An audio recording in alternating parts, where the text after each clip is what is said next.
Students, तो आज की क्लास शुरू करते हैं। आज हम cell cycle and cell division के लेक्चर नंबर 3 पर आ गए हैं। लास्ट क्लास में हमने माइटोसिस स्टार्ट किया था और माइटोसिस के अंदर कैरियोकाइनेसिस यानी प्रोफेज, मेटाफेज, एनाफेज और टीलोफेज को पढ़ा था। आज हम साइटोकाइनेसिस सीखेंगे, कुछ बहुत इंटरेस्टिंग न्यूमेरिकल्स करना सीखेंगे और कुछ एनसीईआरटी की ऐसी लाइंस डिकोड करेंगे जो मुझे लगता है शायद 90 या 95% स्टूडेंट्स को पता भी नहीं होगा कि एनसीईआरटी के अंदर दी हुई है। तो आइए चलिए, बिना आशीर्वाद के अपनी कोई क्लास, अपना जीवन तो चल ही नहीं सकता है। तो चेहरे पे स्माइल, आंखों में चमक, दिल में फुल पॉजिटिविटी, उस स्टेथोस्कोप के नाम आशीर्वाद लेते हैं अपनी बायोलॉजी माता का, बायोलॉजी मैया का। बोलो बायोलॉजी मैया की जय हो। खूब खुशी खुशी पढ़ेंगे, खूब मस्ती से पढ़ेंगे, खूब आनंद से पढ़ेंगे। अब आप में से कितने स्टूडेंट्स हैं जो टेस्ट अपीयर कर रहे हैं? देखो बेटा, टेस्ट देना है। मैं आपको एक बहुत इंपॉर्टेंट बात बताती हूं, बड़ी इंपॉर्टेंट बात। मुझे याद है कि जब मैं स्कूल में थी तो मुझे जब टेस्ट आता था ना, टेस्ट, तो मुझे ऐसा लगता था कि ये स्कूल वालों की कुछ पिछले जमाने की, पिछले जन्म की दुश्मनी है। ये हर 2-3 महीने में टेस्ट दे देते हैं, हर 15-20 दिन में क्लास टेस्ट दे देते हैं, इज्जत का फालूदा करना चाहते हैं, सारा रायता फैलाना चाहते हैं जीवन में। क्यों इतने टेस्ट लेते हैं? सीधे एक फाइनल टेस्ट ले लो यार, ज्यादा है तो एक हाफ ईयरली ले लो। मुझे कभी समझ नहीं आता था कि इतने टेस्ट क्यों लेते हैं और मुझे बड़ी खुंदस रहती थी, एक बड़ा नेगेटिव सा लगता था टेस्ट में। कितनों के साथ ऐसा होता है, जरा मुझे बताइए। ये कहानी चलती रही जब मैंने अपना एआई पीएमटी नीट क्लियर किया। उस दौरान जब हर 15 दिन में, हर 2 वीक्स 3 वीक्स में रेगुलर कोचिंग पे टेस्ट होते थे, और उसके बाद जब मैं एमबीबीएस में आई। अच्छा, एमबीबीएस की बड़ी मजेदार कहानी है। एमबीबीएस में मेरे कॉलेज में जब टेस्ट होते थे तो उसके मार्क्स नोटिस बोर्ड पे डिस्प्ले होते थे पूरी लिस्ट के साथ, तो और इज्जत का कचरा होता था और जो 2-3 हफ्ते में इज्जत कमाते थे सारी उस दिन उतर जाती थी। तो बहुत ज्यादा मतलब एक नेगेटिव एनवायरनमेंट रहता था टेस्ट को लेकर सभी स्टूडेंट्स के बीच में। मुझे आज भी याद है, एमबीबीएस में मेरे एक लेक्चरर थे, सर, एक professor, he is a doctor, practising doctor. तो उन्होंने एक बार हम लोगों को ये बात पोस्टिंग पर बोली, शायद वो भी ये सबसे गॉन थ्रू हुए होंगे। उन्होंने बोला कि बेटा आप लोग टेस्ट के लिए ऐसा नेगेटिव मत सोचा करो, टेस्ट से डरा मत करो, घबराया मत करो, नफरत मत करो टेस्ट से। टेस्ट सिर्फ इसलिए है कि आपने पिछले 2 वीक्स 3 वीक्स में जो कुछ भी पढ़ा है वो आपने वाकई में पढ़ा है कि आपको उसको अप्लाई करना आ रहा है, उसके क्वेश्चन सॉल्व करने आ रहे हैं, या बस आपको लग रहा है कि आप पढ़ रहे हो बट उसका कोई एप्लीकेशन नहीं आता। नंबर 1। नंबर 2, उन्होंने कहा कि टेस्ट का ये मतलब होता है कि जितने पोर्शन का टेस्ट हुआ है, आप जितना पढ़कर गए हो वो पूरा पक्का करना है, वहां से दोबारा गलती नहीं होनी चाहिए। उन्होंने एक बड़ी प्यारी बात कही थी जो और भी मैंने बहुत जगह सुनी, कि इंसान वो नहीं जो गलती नहीं करता, इंसान वो है जो एक ही गलती दोबारा नहीं करता, बार बार नहीं करता। तो एक ही तरह के क्वेश्चन, एक ही टॉपिक के क्वेश्चन अपने बार बार गलत नहीं होने चाहिए, भले ही एक बार गलत हो जाए, और उसके लिए जरूरी होता है टेस्ट का एनालिसिस करना। एंड बिलीव मी स्टूडेंट्स, मैंने उस बात को एब्जॉर्ब किया, ग्रहण किया, और एमबीबीएस में, फिर पीपीजी की प्रिपरेशन में, अपने पोस्ट ग्रेजुएशन में हमेशा जब जब मैंने टेस्ट दिया मैंने उसका एनालिसिस किया। और टेस्ट एनालिसिस का क्या मतलब होता है, उसे कैसे करना है, वो आज मैं क्लास में बता रही हूं। मेरे हर नादान परिंदे को अपने टेस्ट के बाद एनालिसिस करना है। अगर आपने 50%, 60%, 70% सिलेबस भी पढ़ रखा है, जो टेस्ट का सिलेबस है, कोई बात नहीं, आप टेस्ट अटेम्प्ट कीजिए। उस एनवायरमेंट में बैठोगे, उस स्ट्रेसफुल एनवायरमेंट में बैठोगे तो कई सारी ऐसी गलतियां होंगी जो आप नॉर्मली घर में नहीं करते हो। तो ये प्रैक्टिस मैच आप बार बार खेल रहे हो, उसी स्ट्रेसफुल एनवायरनमेंट में ब्रेन को लेकर जा रहे हो, ब्रेन आई हैंड कोऑर्डिनेशन को बार बार प्रैक्टिस कर रहे हो, टेस्ट देना है। हाँ, इतना जरूर करिए कि मान लीजिए 4 टॉपिक्स आ रहे हैं, आपने 3 पढ़े हैं, एक नहीं पढ़ा है, तो जो नहीं पढ़ा है उसके क्वेश्चन छोड़ दो। सपोज करो 100 में से उसके 10 क्वेश्चन आए, उसे छोड़ दो। आप 90 क्वेश्चन को मानो कि मुझे ये टेस्ट का एनालिसिस करना है, ये मेरे पक्के होने चाहिए, इसमें गलती नहीं होनी चाहिए। तो आइए इसी बात पर आज मैं आपको टेस्ट एनालिसिस करना सिखाती हूं। अभी कुछ भी लिखना नहीं है, पहले ध्यान से सुनो। आज से मेरा हर स्टूडेंट एक सेपरेट रजिस्टर बना लीजिए या सेपरेट डायरी बना लीजिए, या टेस्ट के लिए एक सेपरेट रजिस्टर बना लो, वो बेस्ट है। जिस दिन टेस्ट होगा आप डेट डालेंगे और टेस्ट के टॉपिक्स उसमें डाल देना, यानी टेस्ट का जो भी सिलेबस है वो लिख दोगे। अब आपको क्या करना है, आपने संडे को टेस्ट दिया, घर आके थोड़ा रिलैक्स कर लो, उठने के बाद में अगला दिन शुरू होने के पहले पहले एनालिसिस करना है। एनालिसिस में 1-1.5 घंटे लगेंगे आपको, पर ये टेस्ट को लेकर आपकी पूरी मानसिकता बदल देगा, जैसे मेरी बदल गई है। सबसे पहले आप ये देखो, राइट, रॉन्ग और नॉट अटेम्प्टेड कितने हैं। मैं पहले बायो का करना बता रही हूं, सेम आप फिजिक्स और केमिस्ट्री का भी करिएगा, बहुत बेनिफिशियल होगा। तो सपोज करो बायो में 90 अटेम्प्ट करने थे, मेरे 70 राइट है, 15 रॉन्ग है और 5 मैंने अटेम्प्ट नहीं करे, तो मैंने ये 3 कैटेगरीज बना दी है। अब ये जो राइट है इसकी भी 3 कैटेगरीज बनाएंगे। एक वो जो मुझे पक्का आता है, मुझे मालूम था आंसर और मैंने करेक्ट आंसर लगा दिया। सपोज करो वो 65 है, तो ये मेरी शाबाशी हुई, पैट पैट। लेकिन सपोज करो 2 ऐसे थे जो मैंने प्योरली तुक्का मारा है, मैंने कहा चल यार अटेम्प्ट कर देते हैं अपन, आता नहीं था फिर भी अटेम्प्ट कर दिया। या 3 ऐसे हैं जिनमें मुझे कंफ्यूजन था, मुझे लग रहा था ए है या बी है, मैंने बी लगाया और बी सही हो गया। तो मैंने ये 3 कैटेगरीज में डिवाइड करा जो मेरे क्वेश्चंस करेक्ट हुए हैं, क्योंकि एक्चुअली मेरे 70 नहीं, एक्चुअली मेरे 65 ही करेक्ट है। ये तो किसी भी दिन गलत हो सकते थे, कंफ्यूजन वाले भी तुक्के वाले भी। अब रॉन्ग होने के भी 6 मेजर रीजंस हो सकते हैं। मैंने वो सारी कैटेगरीज में क्वेश्चंस को डाला। पहला, तुक्का लगाया था, गलत हो गया। दूसरा, कंफ्यूजन था ए और बी में, बी लगाया, गलत हो गया। तीसरा, ओवर कॉन्फिडेंट थी, मुझे तो पता था इसका बी आंसर है बट गलत हो गया। अब कोई सिली मिस्टेक भी हो सकती है, सब कुछ आता था, नॉट नहीं पढ़ा, इनकरेक्ट नहीं पढ़ा, इट कुड बी एनीथिंग। फिर कैलकुलेशन मिस्टेक हो गई, फिजिक्स केमिस्ट्री है या जेनेटिक्स का क्वेश्चन है। ओएमआर फिलिंग मैंने गलत कर दी, या रफ वर्क अच्छे से नहीं किया। ये जनरली कैलकुलेशन बेस्ड में होगा, खिचड़ी सी पकाई हुई थी, खुद ही को समझ नहीं आया कि ये 8 लिखा था या 9 लिखा था और उल्टा सीधा आंसर आ गया। ये आप उस डायरी में ये पूरे कैटेगरीज पहले लिख लेंगे। इसी तरह अटेम्प्ट मैंने क्यों नहीं किया? क्या मैंने पढ़ा ही नहीं था वो सिलेबस, वो टॉपिक, या मुझे पढ़ाया नहीं गया था तो मैं कैसे पढ़ूंगा या पढ़ूंगी, या मुझे कंफ्यूजन था तो मैं छोड़कर आ गई। तो ये अपना हर टेस्ट के बाद अपन ने लिख लिया। अब अपन क्या करेंगे, टेस्ट पेपर उठाएंगे, फर्स्ट क्वेश्चन देखा किस कैटेगरी में जा रहा है, उसमें डालते गए। तो ऐसे करके सपोज करो मैंने ये अपनी लिस्ट बना ली। अब मुझे क्या करना है? आपको लगेगा इसमें आधा घंटा लगेगा, आधा घंटा करीब लगेगा, कोई बात नहीं है, तभी टेस्ट देने का मतलब है, वरना आप देते जाओगे, रद्दी गट्टी होती जाएगी और सेम मिस्टेक्स करते जाओगे, कोई फायदा नहीं होगा। अब बेटा जो तुक्के और कंफ्यूजन थे, भले ही वो राइट हुए, भले ही वो रॉन्ग हुए, आपको नहीं आता है वो, आप उस कॉन्सेप्ट को दोबारा से पढ़िए, अंडरस्टैंड करिए और लर्न करिए। दोबारा से उसी दिन, उसी संडे को ये काम करना है। अब जहां रफ वर्क में गड़बड़ हुई है वहां पर आज से प्रैक्टिस शुरू कर देंगे। जब भी रफ वर्क करोगे तो क्वेश्चन नंबर प्रॉपरली लिखोगे बेटा, और जब भी आपने रफ वर्क करना है, आपको एक आइडिया है मुझे कितना लगेगा एरिया, तो लिखकर एक बॉक्स बना दो, ताकि जब आप उस क्वेश्चन पे दोबारा जा रहे हो तो आप रफ वर्क के कारण गलती ना करो। अगर ओएमआर फिलिंग रॉन्ग है तो आप डेली ओएमआर प्रैक्टिस करिए। ओएमआर बहुत आराम से एक प्रिंट आउट निकल जाता है, उसकी जेरोक्स करा लो। स्पेशली ऑनलाइन वाले बैचेस के जो स्टूडेंट्स हैं उन्हें ओएमआर की फिलिंग प्रैक्टिस करना बहुत जरूरी है, क्योंकि पेपर आपका पेन एंड पेपर मोड में होने वाला है अभी तक की जो भी इंफॉर्मेशन है। अगर कैलकुलेशन मिस्टेक है, यानी आपको डेली 10-15 क्वेश्चंस एक्स्ट्रा प्रैक्टिस करना शुरू करना है, भले ही वो रिपीटेड क्लास के क्वेश्चंस हो। और अगर सिली मिस्टेक है, ये सिली मिस्टेक नहीं है, कॉम्पिटेटिव एग्जाम में कुछ भी सिली मिस्टेक नहीं होता, जहां एक एक क्वेश्चन पर, एक एक नंबर पर, कट ऑफ के ऊपर या कट ऑफ के नीचे जिंदगी होती है, वहां पर ब्लंडर होता है और ब्लंडर जीवन में बवंडर लाता है। तो अगर आप ओवर कॉन्फिडेंट थे और फिर भी गलत हो गया, इसका मतलब आपका कॉन्सेप्ट क्लियर नहीं था। कॉन्सेप्ट क्लियर करिए, और जो मैंने आपको सिखाया है अंडरलाइन करना, ये अंडरलाइन करना या सर्कल करना, इनकरेक्ट, हर जगह इनकरेक्ट, नॉट करेक्ट, एक्सेप्ट, उसको फॉल्स लिखने की प्रैक्टिस करना, वर्ड बाय वर्ड रीड करना क्वेश्चन को, वो सब कुछ प्रैक्टिस शुरू कर दीजिए।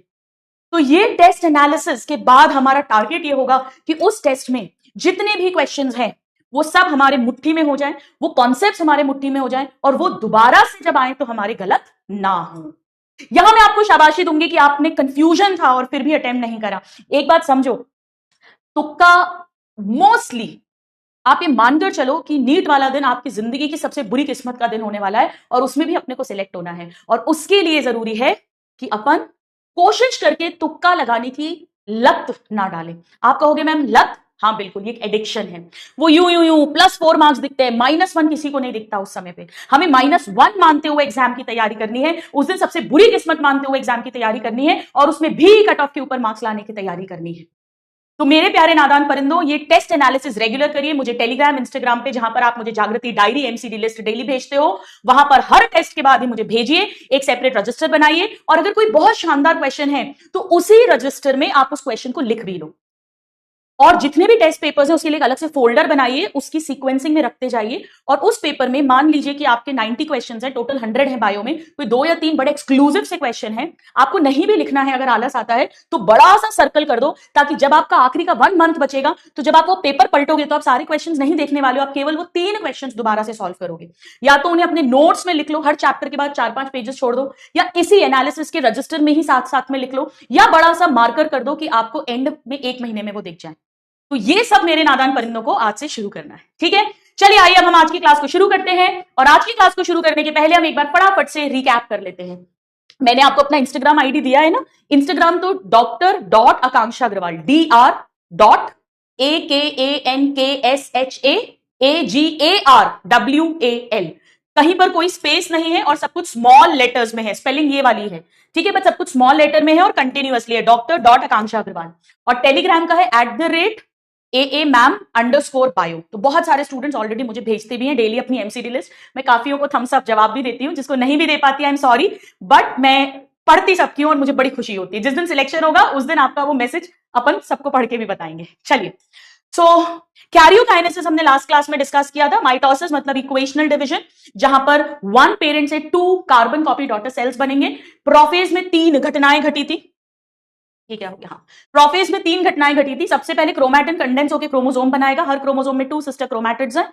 सेंट्रोसोम जो डुप्लीकेट हो चुके हैं एस फेज में move to opposite poles and form spindle apparatus, and late prophase में nuclear membrane, nucleolus, ER, Golgi body सब डिसअपियर हो जाएंगे। मेटाफेज मोटा phase, easily visible under microscope, most condensed chromosome, morphology best study, 2 घटनाएं घटेंगी। Number 1, chromosomes के centromere पर जो काइनेटोकोर है वहां पे स्पिंडल फाइबर्स अटैच हो जाएंगे और सारे chromosomes align in one plane at equator. Anaphase में 2 घटनाएं घटेंगी, सेंट्रोमियर स्प्लिट होगा, ब्रेक होगा, सिस्टर क्रोमैटिड सेपरेट होंगे and start moving towards opposite poles. Centromere towards pole होगा एंड आर्म्स ट्रेलिंग बिहाइंड होंगे। And last but not the least, telophase is just opposite of prophase. Chromosome से वापस chromatin बनेगा, यानी they lose their identity, spindle apparatus dissolve हो जाएगा और nuclear membrane वगैरह सब वापस आ जाएगा। क्या ये सबको याद है? तो मुझे जल्दी से एक थम्स अप दे दीजिए। ये था मोटा फेज, ये था अलग अलग, ये था पप्पू कैन डांस, साला पप्पू नाच सकता है, ठीक है। चलिए, अब आ जाओ, हम इस कहानी को आगे बढ़ाते हैं। अभी सेल डिवाइड नहीं हुआ है, क्योंकि अभी सिर्फ न्यूक्लियस डिवाइड हुआ है। अब हमें साइटोप्लाज्म डिवाइड करना है, यानी हेडिंग लिखिएगा cytokinesis. Please put the heading cytokinesis. Cytokinesis का मतलब आप सब जानते हो, डिवीजन ऑफ साइटोप्लाज्म। न्यूक्लियस के डिवीजन को हमने कैरियोकाइनेसिस कहा था, साइटोप्लाज्म के डिवीजन को कहते हैं साइटोकाइनेसिस। हमें पता है कि सेल डिवीजन में, सेल साइकिल में पहले G1S G2 फेज हुआ था, फिर M phase begins with karyokinesis and ends with cytokinesis. यानी हम कह सकते हैं कि फाइनली जो सेल डिवीजन है यानी M फेज है, ends with cytokinesis, ends with cytokinesis, cytokinesis. जब ये होगा तभी हम कहेंगे कि फाइनली 2 डॉटर सेल्स बन गए। अब साइटोकाइनेसिस के टाइम पर साइटोप्लाज्म डिवाइड होगा, यानी साइटोप्लाज्म के अंदर जितने भी सेल ऑर्गेनेल्स हैं, mitochondria, Golgi body, ER, plastids, वो भी इक्वली दोनों बच्चों को मिल जाएंगे। So organelles like mitochondria, plastids etcetera gets equally, दोनों को बराबर बराबर मिलेंगे क्योंकि सब कुछ डबल हुआ है। इंटरफेज में gets equally distributed among 2 daughter cells. जो 2 डॉटर सेल्स बनेंगे उनमें, उनके बीच में ये सब ऑर्गेनेल्स इक्वली डिस्ट्रीब्यूट हो जाएंगे। डन है? चल, अब बेटा कंफ्यूज मत होना, साइटो का मतलब तो सेल होता है, पर साइटोकाइनेसिस मतलब साइटोप्लाज्म के डिवीजन को ही कहते हैं। अब एक मजेदार बात समझिएगा, प्लांट्स में और एनिमल्स में थोड़ा थोड़ा डिफरेंट तरीके से होता है। प्लांट्स में और एनिमल्स में डिफरेंट तरीके से होता है। पहले अपन एनिमल सेल की बात करते हैं। Animal cell, in animal cell में सेल वॉल एब्सेंट है, यानी सबसे बाहर की कवरिंग क्या होती है? Plasma membrane. Plasma membrane flexible covering है। मैंने आपको पहले भी पढ़ाया था cell the unit of life में, अगर आपको याद हो। सपोज करो ये सेल है, ये न्यूक्लियस डिवाइड कर गया, टेलोफेज हो गया। इस साइटोप्लाज्म में आपको याद है माइक्रोफिलामेंट्स, एक्टिन प्रोटीन के धागे होते हैं, वो यहां और यहां अरेंज हो जाते हैं। ये कॉन्ट्रेक्टाइल है, तो ये प्लाज्मा मेम्ब्रेन को अंदर की तरफ खींचते हैं, उससे प्लाज्मा मेम्ब्रेन के अंदर एक ग्रूव यानी गड्ढा बन जाता है। ग्रूव, ये ग्रूव डीप होता जाएगा और सेंटर में आके ज्वाइन हो जाएगा। यानी थोड़ी देर के बाद जब आप देखेंगे तो यहां पर आपको 2 डॉटर सेल्स मिलेंगे, लाइक दिस। तो यहां पर ग्रूव मेथड या फरो मेथड या ग्रूव मेथड के थ्रू साइटोप्लाज्म डिवाइड होता है। और ये ग्रूव कहां बन रहा है या फरो कहां बन रहा है? Furrow in plasma membrane, plasma membrane में बन रहा है, इन प्लाज्मा मेम्ब्रेन। और ये फरो दोनों तरफ से बनेगा एंड जॉइंस इन सेंटर। यानी साइटोप्लाज्म डिवाइड होना स्टार्ट करेगा फ्रॉम पेरीफेरी टू सेंटर। बेटा कोई भी चीज अगर बाहर से अंदर की तरफ आ रही है तो उसे बोलते हैं सेंट्रीपीटल। तो फरो मेथड है, फरो है प्लाज्मा मेम्ब्रेन के अंदर, ये एनसीईआरटी में लिखा है। ये फरो बाहर से स्टार्ट होके सेंटर में ज्वाइन करेगी और इसे कहते हैं सेंट्रीपीटल। सेंट्रीपीटल, सेंट्रीपीटल का मतलब ही है कोई चीज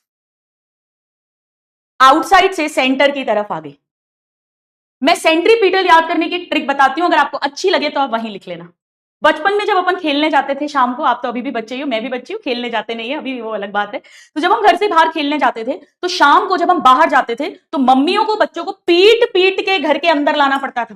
भाई या तो पापा की स्कूटर की आवाज आ जाए लौटने की तो अपन भगे भगे अंदर आते थे, वरना मम्मियों को पिटाई कर करके बोले भैया चल तू चल अंदर, तू तो अभी डांट खाएगी, मेरी और डांट पड़ेगी, बोले पढ़ाती लिखाती नहीं हो तो दिन भर नालायकों की तरह बाहर घूमता रहता है। तो मम्मियां बच्चों को पीट पीट के बाहर से अंदर लाती हैं, बाहर से अंदर पीट पीट के, बाहर से अंदर पीट पीट के, बाहर से अंदर पीट पीट के। कितनों के साथ ऐसा होता है?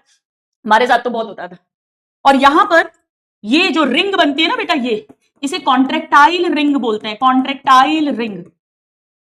ये जो कॉन्ट्रेक्टाइल रिंग है जो एक्चुअली कॉन्ट्रैक्ट करेगी और इसीलिए गड्ढा फरो बनेगा, ये कॉन्ट्रेक्टाइल रिंग माइक्रोफिलामेंट्स की बनती है, माइक्रोफिलामेंट्स की। माइक्रोफिलामेंट्स जो एक्टिन प्रोटीन के बने होते हैं। अगर आपको याद हो जब मैंने साइटोस्केलेटन पढ़ाया था तब इसके बारे में वहां लिखवाया भी था, होता ना। या तो स्कूटर की आवाज आ जाए पापा के तो आ जाते थे भाग के। चल अब प्लांट सेल में क्या प्रॉब्लम है? प्लांट सेल में ऐसा कोई गड्ढा नहीं बन सकता क्योंकि प्लांट सेल में सेल वॉल है और सेल वॉल एकदम कड़क है। वो कहती है मैं नहीं टूटूंगी, मम्मी भी पीट दे पर मैं बाहर से अंदर नहीं जाऊंगी। तो पेड़ों में थोड़ी डिफरेंट कहानी होगी in plant cell, in plant cell. ये जो प्लांट सेल होता है दिस इज एनक्लोज्ड बाय, यानी इसके चारों तरफ है by a relatively inextensible cell wall. इसके चारों तरफ इनएक्सटेंसिबल सेल वॉल है, यानी ऐसी सेल वॉल है जो फ्लेक्सिबल नहीं है, रिजिड है, rigid, rigid inextensible cell wall है। और इसीलिए ग्रूव या फरो नहीं बन सकता। ये असर्शन रीजन का क्वेश्चन भी है। So furrow formation not possible, not possible. पेड़ों में फरो नहीं बन सकती क्योंकि सेल वॉल रिजिड है, कड़क है। और बेटा ये हो गया अपना असर्शन रीजन का क्वेश्चन। तो प्लांट्स में क्या होता है? अरे ये तो भर भर के पढ़ाया है मैम आपने, जब मैंने cells the unit of life पढ़ाया था। सपोज करो ये एक सेल था, ये न्यूक्लियस डिवाइड कर गया, कैरियोकाइनेसिस कंप्लीट हो गया। क्या होता था? सबसे पहले याद है माइक्रोट्यूब्यूल, यही स्पिंडल फाइबर के टुकड़े आते थे, फिर गोल्जी बॉडी आती थी, वो पेक्टिन बनाती थी, यहां से शुरू होगा। फिर इधर इधर पूरी सेल प्लेट बनती थी, सेल प्लेट पे फिर कैल्शियम मैग्नीशियम आता था तो मिडिल लैमेला बनती थी, फिर मिडिल लैमेला के ऊपर प्राइमरी वॉल, प्राइमरी वॉल पे सेकेंडरी वॉल बनती थी। कितने बच्चों को याद आ रहा है जरा जल्दी से बताओ। तो यहां पर जो सेल वॉल फॉर्मेशन है it starts in center and extends towards lateral walls, बाहर की तरफ, अंदर से बाहर की तरफ। क्या बोला अपन ने? फ्रॉम सेंटर टुवर्ड्स पेरीफेरी, उल्टी गंगा बह रही है, अंदर से बाहर, अंदर से बाहर। इसे कह देंगे सेंट्रीफ्यूगल। एनिमल सेल में बाहर से अंदर की तरफ फरो बनता है, मम्मी बाहर से अंदर पीट पीट के लाती है तो सेंट्रीपीटल हो गया, यहां सेंट्रीफ्यूगल हो गया। सेल वॉल फॉर्मेशन जो है इसमें एक सिंपल प्रीकर्सर बनेगा जिसे कहते हैं cell plate. So cell plate method से होगा cytokinesis. Cell plate, cell plate method से, सेल प्लेट। एनसीईआरटी लिखती है कि cell plate represents middle lamella which is the cementing layer between two adjacent cells, बगल बगल वाले दो सेल्स के बीच में सीमेंटिंग लेयर होती है। रिप्रेजेंट्स मतलब इतना ही है कि सेल प्लेट बनेगी, उस पर मिडिल लैमेला बनेगी, फिर सेल वॉल बन जाएगी, ठीक है, यही मतलब है। पर इस चैप्टर में ऐसा लिखा हुआ है, इसीलिए मैं ये लाइन लिखवा रही हूं। तो बहुत आसान है बेटा, एनिमल्स में फरो मेथड से होगा, एनिमल्स में फरो मेथड से होगा, प्लांट्स में सेल प्लेट मेथड से होगा। क्यों नहीं होगा फरो मेथड से? क्योंकि रिजिड इनएक्सटेंसिबल सेल वॉल है। इनएक्सटेंसिबल मतलब एक्सटेंड नहीं हो सकती, फ्लेक्सिबल नहीं है, इतना समझ लो। यहां पर बाहर से अंदर होगा furrow formation, joints in the centre, NCERT में लिखा है। और यहां पर अंदर से बाहर की तरफ होगा सेंट्रीफ्यूगल, ये एनसीईआरटी की लाइन है कि स्टार्ट होगा सेंटर में और फिर लेटरल वॉल की तरफ जाएगा। यहां पर माइक्रोफिलामेंट्स का रोल है, लेकिन यहां पर ये जो सेल प्लेट बनती है ये माइक्रोट्यूब्यूल से बनती है, स्पिंडल फाइबर माइक्रोट्यूब्यूल्स, और माइक्रोट्यूब्यूल्स ट्यूब्यूलिन प्रोटीन के बने हैं। अगर बेटा आपने cell the unit of life पढ़ा हो तो वहां पर हमने जब माइक्रोफिलामेंट्स पढ़े थे तो मैंने वहां लिखवाया था उसका function cytokinesis in animal cell, और जब माइक्रोट्यूब्यूल पढ़ा था वहां लिखवाया था साइटोकाइनेसिस इन प्लांट सेल। कितने बच्चों को याद आ गया है? जल्दी से बता दीजिए। याद आया सबको? मजे आ गए? चलो जल्दी से नोट कर लो एवरीबॉडी। साइटोकाइनेसिस, आइए, हो गया। अब एक मजेदार बात समझिए, इन सम ऑर्गेनिजम्स, इसे अगर ऑल ऑर्गेनिजम्स कर देंगे तो रॉन्ग हो जाएगा। इन सम ऑर्गेनिजम्स, अब बड़ा ध्यान से सुनना, मान लो एक ऑर्गेनिज्म है, उसके अंदर ये एक सेल था, इसमें न्यूक्लियर डिवीजन हुआ, यानी कैरियोकाइनेसिस हुआ। कैरियोकाइनेसिस मतलब इसके अंदर 2 न्यूक्लियस बन गए, लेकिन साइटोकाइनेसिस नहीं हुआ, नॉट फॉलोड बाय साइटोकाइनेसिस। मेरे नादान परिंदों बोलो क्या कहोगे, ये 2 सेल्स हैं या 1 सेल विथ 2 न्यूक्लियस है? बोलो। ये है 1 सेल विथ 2 न्यूक्लियस, क्योंकि अभी साइटोप्लाज्म डिवाइड नहीं हुआ तो हम इन्हें 2 डिफरेंट सेल्स नहीं कह सकते। अब मान लीजिए कि ये सेम चीज दोबारा हो गई, फिर से वही कहानी, karyokinesis not followed by cytokinesis. अब एक भी स्टूडेंट मेरे से के और सी का मतलब मत पूछना भाई। तो पहले 1 न्यूक्लियस था, उससे 2 बने, अब 2 न्यूक्लियस थे तो उनसे 4 बन गए। इसे क्या कहोगे? 4 सेल या 1 cell with 4 nucleus? 1 cell with 4 nucleus.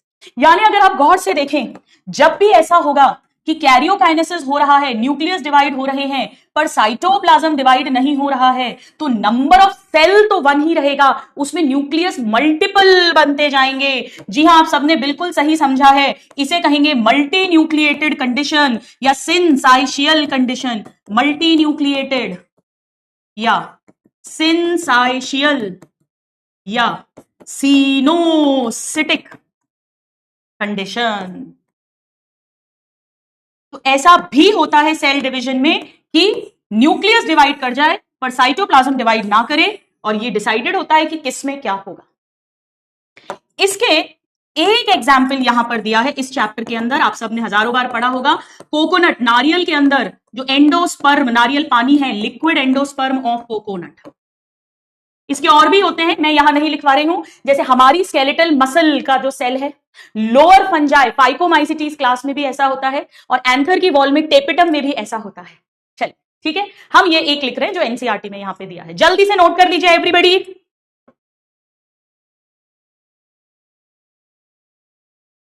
चल अब आओ हम समझते हैं, हमने माइटोसिस समझ लिया, कैरियोकाइनेसिस हो गया, साइटोकाइनेसिस हो गया, मल्टीन्यूक्लिएटेड कंडीशन हो गई। अब समझते हैं आखिर माइटोसिस की इंपॉर्टेंस क्या है, significance of mitosis, importance of mitosis, importance of mitosis.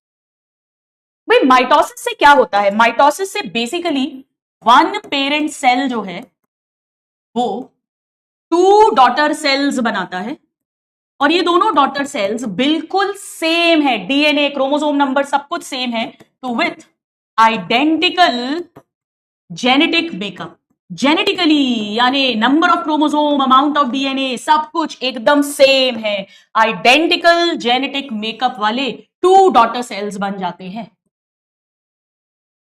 हमने एक बात और समझी थी, हमने ये भी समझा था कि जब भी एक सेल के अंदर ग्रोथ होती है, भाई कोई भी सेल नया नया बना है तो वो ग्रो करेगा, और जब वो ग्रो करेगा तो न्यूक्लियोसाइटोप्लाज्मिक रेशियो डिस्टर्ब होगा। बेटा ये मैं दोबारा नहीं पढ़ा रही हूं, ये मैं फर्स्ट क्लास में फर्स्ट लेक्चर में पढ़ा चुकी हूं। कितने बच्चों को याद आ रहा है जरा बताइए। तो जब भी सेल के अंदर ग्रोथ होगी, न्यूक्लियस का वॉल्यूम भी इंक्रीज होगा, साइटोप्लाज्म का वॉल्यूम भी इंक्रीज होगा, बट ओवरऑल ये रेशियो जो है वो डिस्टर्ब होगा, और उसे ही रिस्टोर करने के लिए सेल डिवाइड करता है। Cell divides to restore this ratio. ये मैं ऑलरेडी लिखवा चुकी हूं फर्स्ट क्लास में, इसीलिए मैं आज दोबारा से नहीं डिटेल्स बता रही हूं। एनसीईआरटी में तब भी कहा था मैंने, यहां पे लिखा हुआ है। अब सबसे पहला इंपॉर्टेंस तो ये है growth in multi cellular organisms. जितने भी ऐसे ऑर्गेनिजम्स हैं जिनकी बॉडी बहुत सारे सेल्स की बनी हुई है, जैसे हमने लिखा था हम सबकी जिंदगी एक सिंगल सेल जाइगोट से शुरू हुई है और उसमें माइटोसिस होकर पूरी की पूरी हमारी बॉडी बन गई है। सो मल्टी सेल्यूलर ऑर्गेनिजम्स के अंदर जो पूरी ग्रोथ हुई है। दूसरा मैंने आपको बताया था कि मान लीजिए यहां चोट लग गई है, स्किन में सबसे ज्यादा चांस है इंजरी होने का, तो जो सेल्स लॉस्ट हुए हैं उन्हें वापस रिप्लेस करना है, यानी सेल रिपेयर। सेल रिपेयर यानी टू रिप्लेस डैमेज्ड या लॉस्ट सेल्स, डैमेज्ड या लॉस्ट सेल्स। उसके लिए भी माइटोसिस चाहिए, क्योंकि आपको एग्जैक्ट कार्बन कॉपी सेल चाहिए। अब सबसे ज्यादा चांसेस कहां पर हैं सेल्स के डैमेज होने के? सबसे ज्यादा चांसेस कहां पर हैं भाई? आप कहोगे मैम एक तो स्किन पे बड़े चांसेस हैं, कोई भी चोट लगेगी तो पहले cells of upper layer of skin की अपर लेयर, मतलब ये एपिडर्मिस की बात कर रहे हैं, सबसे ज्यादा चांसेस है कि बार बार वहां पे चोट लगे। दूसरा, कोई भी इंजरी होगी, कहीं भी चोट लगी तो खून निकलता है, मतलब ब्लड वेसल डैमेज हो रही है। ब्लड वेसल के अंदर ब्लड है, ब्लड मतलब लिक्विड पार्ट प्लाज्मा है, आरबीसी डब्ल्यूबीसी प्लेटलेट्स हैं, यानी ब्लड सेल्स भी कॉमनली टूटते रहते हैं, ब्लड सेल्स, तो ब्लड सेल्स भी बनाने पड़ते हैं बार बार। और तीसरा, हम कुछ खाएंगे तो हमारी mouth, buccal cavity, pharynx, oesophagus, stomach, small intestine, जो हमारी लाइनिंग ऑफ गट है उसके cells of lining of gut gut मतलब हमारी पूरी जो एलिमेंट्री कैनाल है, माउथ से लेके एनस तक। तो lining of gut, blood cells and upper layer of epidermis skin में सबसे ज्यादा चांसेस है डैमेज होने का, और वहां पर माइटोसिस से एग्जैक्टली सेम सेल्स को हम रिप्लेस कर देंगे। ठीक है, एपिडर्मिस कोई कंफ्यूजन है, लिख लेना एपिडर्मिस। तो एक तो हो गया ग्रोथ, दूसरा हो गया सेल रिपेयर, और तीसरा, पेड़ों में हमें पता है एक परमानेंट टिश्यू होता है जिसके सेल्स G0 में हैं, लेकिन बाकी मेरिस्टेमेटिक टिश्यू होता है। सो मेरिस्टेम इन प्लांट्स, 2 तरह की मेरिस्टेम है, मैं आगे पढ़ाऊंगी एनाटॉमी के अंदर। एक अपाइकल मेरिस्टेम है जिससे पेड़ की लंबाई बढ़ती है रूट और शूट की, और एक लेटरल मेरिस्टेम है जिससे पेड़ की चौड़ाई बढ़ती है। और इसी मेरिस्टेम के कारण से प्लांट्स के अंदर कंटिन्यूअस ग्रोथ होती है, पूरी जिंदगी पेड़ लंबा होता है, continuous growth through out life. तो ये भी माइटोसिस कर रहे हैं, 1 से 2, 2 से 4, same exact carbon copy cells बनते जाते हैं, और फिर उनको अपना अपना काम दिया जाता है, वो अलग कहानी है। तो इस मेरिस्टेम में भी क्या होता है? Mitosis in meristem in plants, जिसके कारण कंटिन्यूअस ग्रोथ होती है। ठीक है, बिल्कुल इजी है। मल्टी सेल्यूलर ऑर्गेनिज्म की जो ग्रोथ है, प्लांट्स में पूरी जिंदगी भर जो ग्रोथ है, कोई सेल टूट रहा है उसे रिप्लेस करना है। मोस्ट कॉमनली स्किन की अपर लेयर डैमेज होगी, ब्लड सेल्स डैमेज होंगे, और लाइनिंग ऑफ गट के सेल्स डैमेज होंगे। अब मैं आपको, हाँ बिल्कुल, ये असर्शन रीजन का भी क्वेश्चन हो गया बेटा, बिल्कुल हो गया कि क्यों होती है कंटिन्यूअस ग्रोथ, क्योंकि पूरी जिंदगी मेरिस्टेम में, मेरिस्टेमेटिक टिश्यू में ग्रोथ होती रहती है, मल्टीप्लिकेशन होता रहता है, माइटोसिस होता रहता है। अब मैं आपको एनसीईआरटी की इतनी जबरदस्त लाइन बताऊंगी जो मैं कह रही थी, शायद आपने नहीं सुना होगा, बट उसके पहले आइए हम इतनी एनसीईआरटी मास्टर करते हैं। प्लीज अपनी एनसीईआरटी एक बार ओपन करो, everybody please open your NCERT. NCERT open करिए सब लोग, सारे सीरियस स्टूडेंट्स एनसीईआरटी ओपन कर लो। बाकी जो स्पैमर्स हैं, बातें बातें बनाते रहो, जीवन खराब करते रहो, कोई प्रॉब्लम नहीं है। चल देखो, साइटोकाइनेसिस निकालो। माइटोसिस जो है, इससे जो डुप्लीकेटेड क्रोमोसोम्स हैं, डुप्लीकेटेड क्रोमोसोम्स का मतलब सिस्टर क्रोमैटिड्स हैं, वो डॉटर न्यूक्लियाई में जाएंगे, कैरियोकाइनेसिस। बट सेल भी डिवाइड होगा इनटू टू डॉटर सेल्स। कब? जब डिवीजन होगा साइटोप्लाज्म का, यानी साइटोकाइनेसिस, जो एंड में होगा सेल डिवीजन के, यानी cell division gets completed, it ends only जब साइटोकाइनेसिस हो जाएगा। ठीक है ना? एनिमल सेल के अंदर एक फरो बनेगी प्लाज्मा मेम्ब्रेन में, ये फरो डीप होती जाएगी, अल्टीमेटली सेंटर में आके ज्वाइन करेगी, जिससे सेल का साइटोप्लाज्म दो में डिवाइड हो जाएगा, यानी बाहर से अंदर की तरफ सेंट्रीपीटल फरो फॉर्मेशन। लेकिन प्लांट का जो सेल है, it is enclose by relatively inextensible, यानी कड़क रिजिड सेल वॉल, और इसीलिए इनमें साइटोकाइनेसिस एक डिफरेंट तरीके से होगा, वो फरो मेथड से नहीं हो सकता है। तो प्लांट सेल के अंदर जो वॉल फॉर्मेशन है वो सेंटर में स्टार्ट होगा और फिर आउटवर्ड्स ग्रो करके मीट करेगा जो लेटरल वॉल है। पहले एक सिंपल प्रीकर्सर बनेगी सेल प्लेट, सेल प्लेट ही फ्यूचर में मिडिल लैमेला बनेगी, जो टू एडजेसेंट सेल्स के सेल वॉल के बीच का स्ट्रक्चर है। जब साइटोप्लाज्मिक डिवीजन होगा तो ऑर्गेनेल्स जैसे माइटोकॉन्ड्रिया, प्लास्टिड एक्सेट्रा भी डिस्ट्रीब्यूट हो जाएंगे दोनों डॉटर सेल्स के बीच में। सब लोग मार्क कर रहे हैं?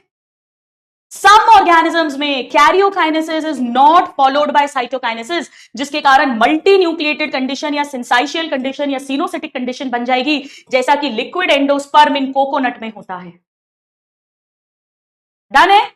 सीरियस वाले स्टूडेंट्स, सीरियस स्टूडेंट्स डन है? नाउ अब आइए सिग्निफिकेंस ऑफ माइटोसिस पर।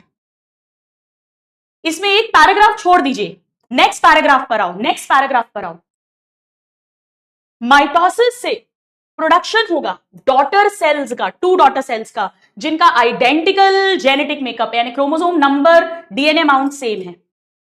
पहला इंपॉर्टेंस है, growth of multi cellular organism is due to mitosis. जब ग्रोथ होगी तो डिस्टर्ब होगा ratio between nucleus and cytoplasm, और इसे रीस्टोर करने के लिए असेंशियल हो जाएगा कि सेल डिवाइड कर जाए। नंबर 2, माइटोसिस से होगा सेल रिपेयर। सबसे ज्यादा अपर लेयर ऑफ स्किन यानी epidermis, lining of gut and blood cells constantly replace होते रहते हैं, टूटते रहते हैं, डैमेज होते रहते हैं। And last but not the least, mitotic division होगा मेरिस्टेमेटिक टिश्यू में, प्लांट्स में अपाइकल एंड लेटरल, कैम्बियम मतलब मेरिस्टेम हम आगे पढ़ेंगे, जिसके कारण कंटिन्यूअस ग्रोथ होगी पेड़ों में through out life, through out life. Mark करिए सब लोग, अच्छे से मार्क करो बेटा। आपका काम मैं करवा रही हूं, आपका काम मैं करवा रही हूं, इससे स्लो और क्या पढ़ाऊं, क्लास में एनसीईआरटी मार्क करा रही हूं, इससे ज्यादा तो फिर घर पर प्राइवेट होम ट्यूशन देने आना पड़ेगा, और उसका मेरे पास समय बिल्कुल भी नहीं होता है। तो मैं यहां लिख देती हूं कॉन्स्टेंटली रिप्लेस्ड, कॉन्स्टेंटली रिप्लेस्ड, ये 3 हैं जो लगातार कॉन्स्टेंटली रिप्लेस होते हैं, ये एनसीईआरटी का वर्ड। होम ट्यूशन देने तो मैं आ नहीं सकती बेटा, इतना तो मेरे पास टाइम नहीं है। ठीक है, चलो हो गया। अब एनसीईआरटी में कुछ लाइंस लिखी हैं जो मैंने आपसे कहा था कि शायद आप में से काफी स्टूडेंट्स को नहीं पता होंगी। आइए मेरे साथ लिखिए एक बार। इन एनिमल सेल्स, लिखो प्लीज, एनसीईआरटी की लाइंस लिखवा रही हूं बेटा। In animal cells mitosis occurs in only diploid somatic cells. Somatic cells. However, NCERT कहती है there are some exceptions like male honeybee. मुझे जरा चैट बॉक्स में ईमानदारी से ऑनेस्टली बताओ, कितने बच्चों को ये नहीं पता कि ये एनसीईआरटी की लाइन है, एनसीईआरटी में लिखी गई है? प्लीज जरा मुझे बताइए। ये भी एनसीईआरटी की लाइन है। In plants in plants. Mitosis occurs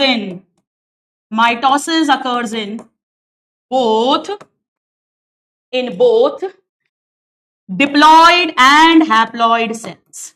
In both haploid and diploid cells. देखिए कितने सारे स्टूडेंट्स हैं, कुछ कह रहे हैं पता है, पर ज्यादातर कह रहे हैं कि नहीं पता है। जिन्हें पता है बहुत बढ़िया बेटा, और जिन्हें नहीं पता है मैं सिर्फ इसलिए कह रही हूं कि आप ट्रस्ट करिए, हम एक एक वर्ड एक एक लाइन एनसीईआरटी की डिकोड करेंगे, क्योंकि पेपर किसी भी लाइन किसी भी वर्ड ऑफ एनसीईआरटी से आ सकता है।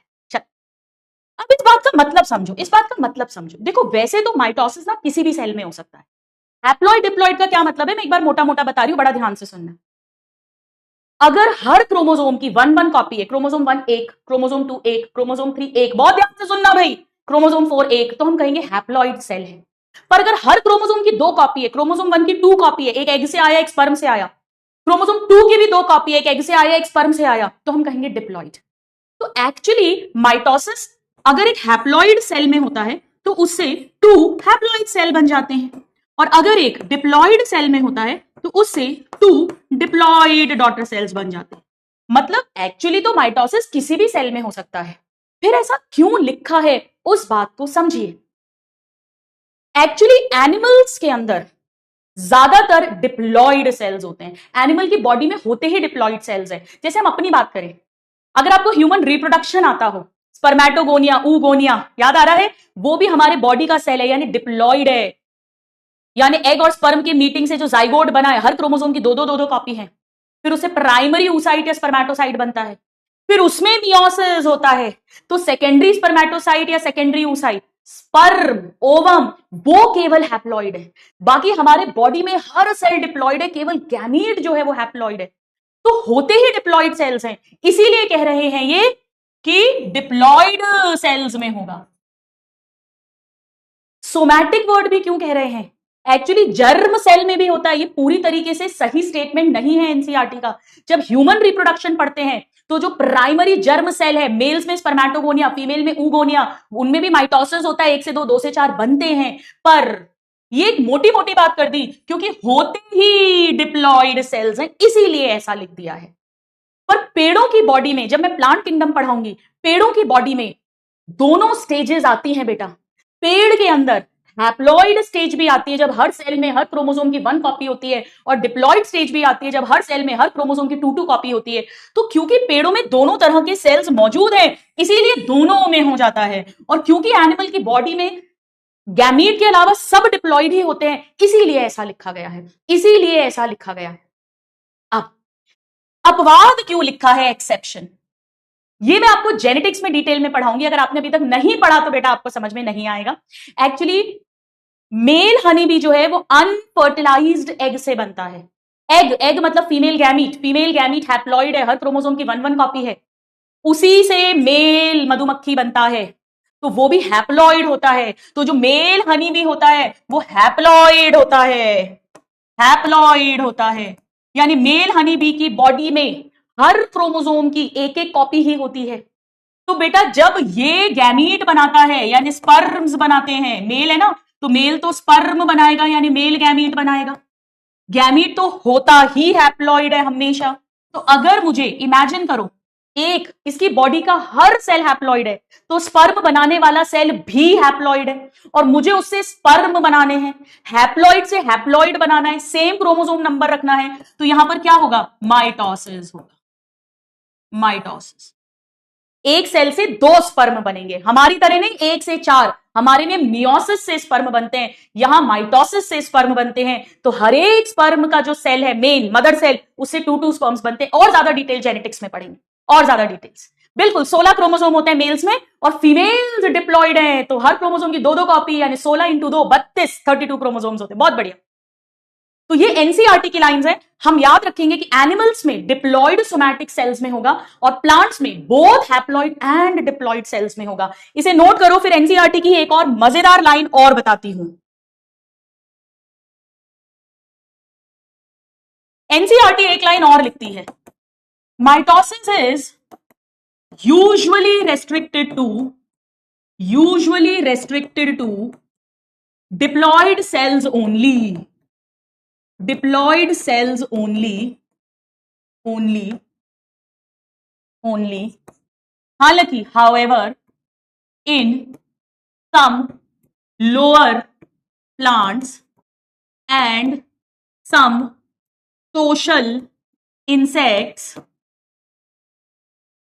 mitosis also occurs in haploid cells. मेरे प्यारे नादान परिंदों, बताओ कितने स्टूडेंट्स को नहीं पता कि ये एनसीईआरटी की लाइन है? बताइए बताइए।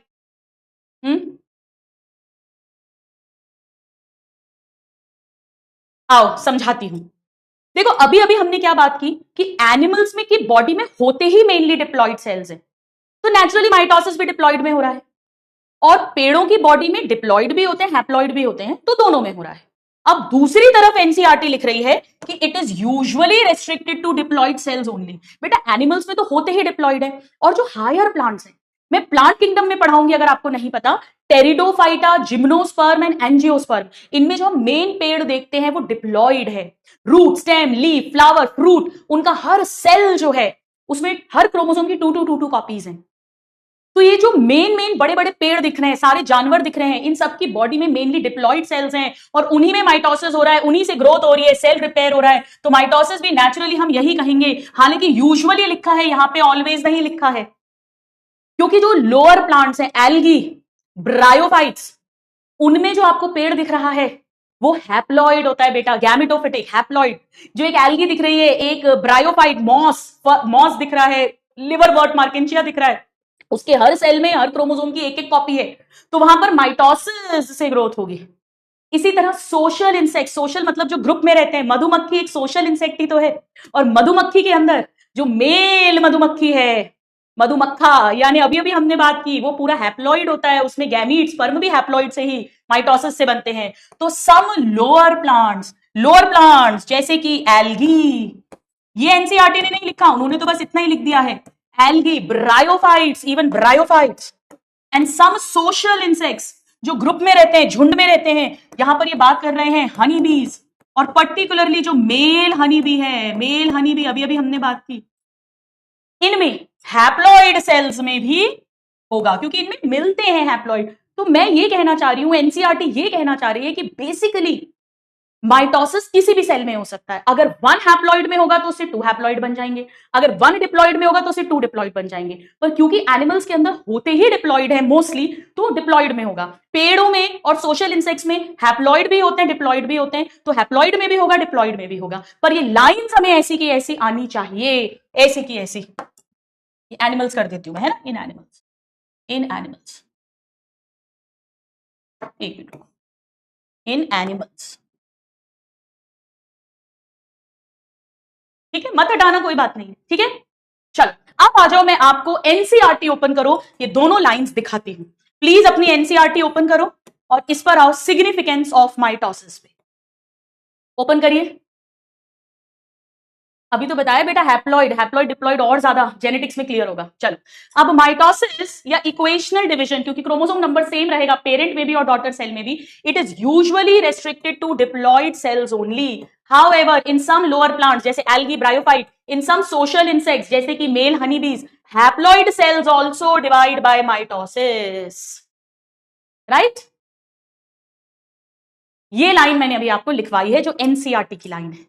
चलिए अब एक बार एनसीईआरटी में ही बेटा इस वाले पेज पर आ जाओ जरा।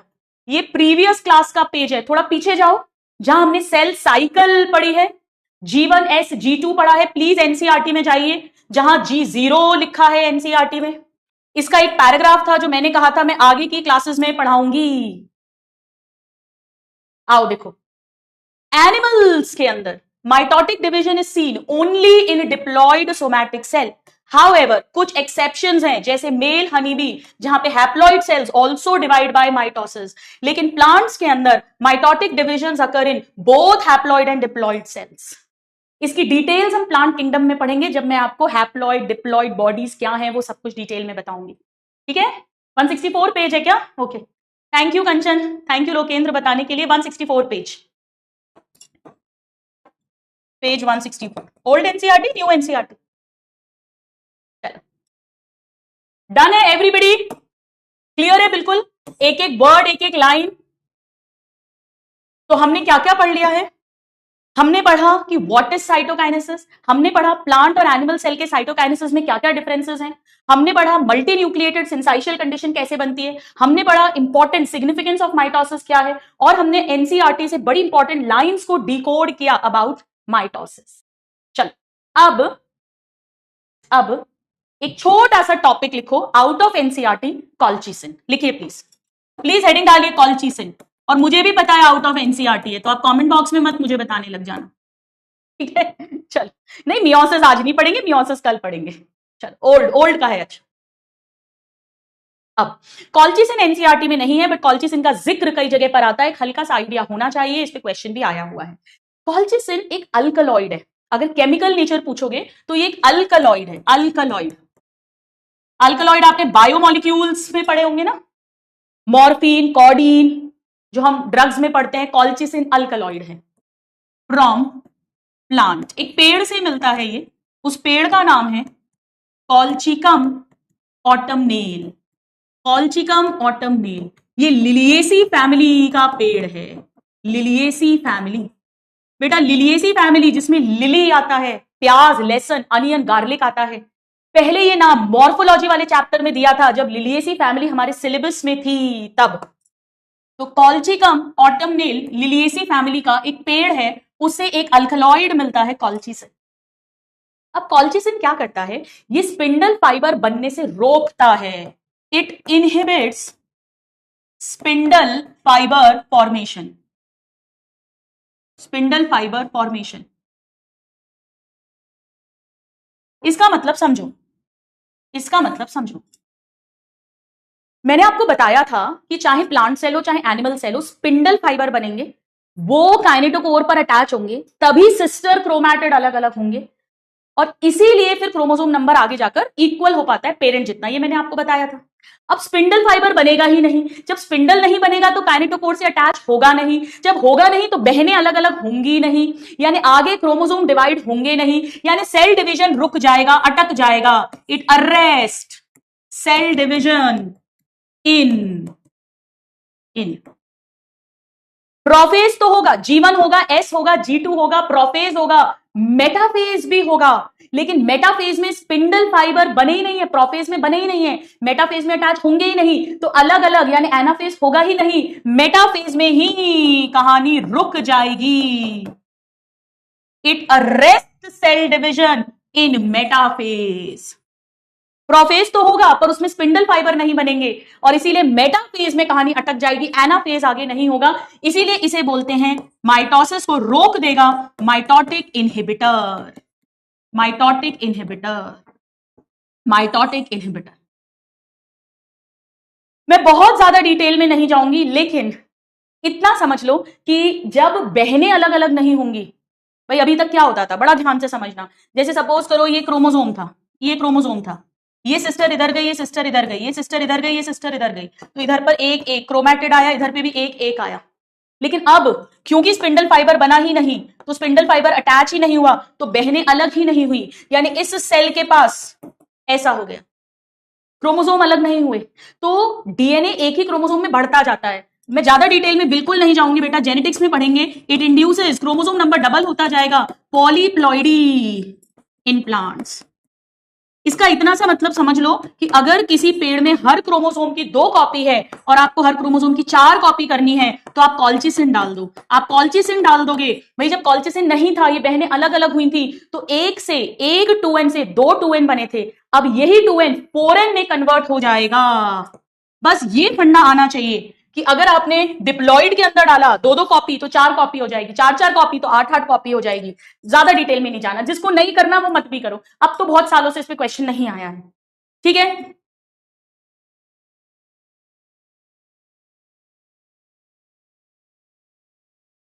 चलिए अब आ जाओ, यहां पर एक मजेदार टेबल अपन बनाते हैं। जो मेरे साथ बना पाए बनाओ, वरना कोई बात नहीं है, ये आपका होमवर्क है, होमवर्क है। आओ इस टेबल को फिल अभी करवाओ, फुल कंसंट्रेशन चाहिए, पेन कॉपी साइड में रख दो, या कॉपी रख लो साथ में सॉल्व करने के लिए। चलो बताओ मुझे, सुनो। सपोज करो हम एक पेरेंट सेल लेते हैं सपोज, और उसमें सपोज करो मैं एक सेल के अंदर 2 क्रोमोसोम्स मान लेती हूं, सपोज 1 सेल के अंदर 2 क्रोमोसोम्स हैं।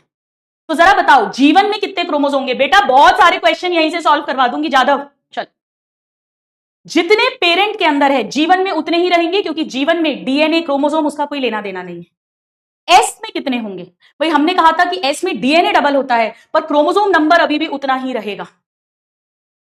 वही सेम G2 में भी रहेगा, वही सेम प्रोफेज में रहेगा, और वही सेम मेटाफेज तक रहेगा। लेकिन फर्क क्या है?